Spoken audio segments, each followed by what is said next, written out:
Can fermented salsa go bad? Have you ever wondered if that delicious jar of fermented salsa in your fridge could go bad? Let's talk about what happens to fermented salsa and how to keep it safe and tasty. Fermented salsa is made through a process where beneficial bacteria convert sugars into acids. This not only gives it a unique flavor but also makes it a great source of probiotics, which are good for your gut health. However, just like any food, fermented salsa can spoil under certain conditions.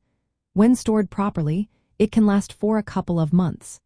After the initial fermentation at room temperature, it is important to move it to a cold environment like a refrigerator. This slows down the fermentation process while allowing the flavors to continue developing. In the fridge, you can expect your salsa to stay fresh for about 2 months. One of the main signs that your fermented salsa may have gone bad is mold growth. While mold is less common in fermented salsa compared to longer ferments like sauerkraut, it can still happen. Mold usually appears when vegetables are not fully submerged in the salty brine, which is essential for keeping out oxygen and harmful microbes.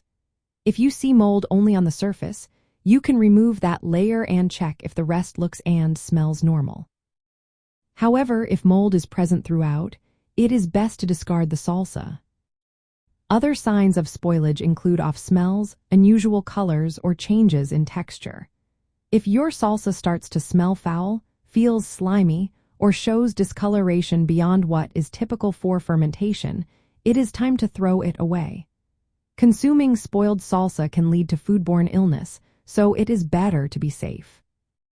To keep your fermented salsa fresh for as long as possible, store it in an airtight container in the refrigerator. This minimizes exposure to air and contaminants. Always use a clean utensil when serving to prevent introducing unwanted bacteria. Labeling the container with the date of fermentation can help you keep track of how long it has been stored. From a health perspective, enjoying fresh fermented salsa can provide you with those beneficial probiotics that support your digestive health and immune function. Eating spoiled salsa not only risks food poisoning but also negates the positive effects of those probiotics. In summary, fermented salsa can go bad if not stored correctly or if mold develops. Keeping it refrigerated in an airtight container and ensuring that vegetables remain submerged in brine will help maintain its safety and probiotic qualities for a couple of months. Always check for mold, off smells, or unusual textures before enjoying your salsa to ensure it is safe and beneficial for your health.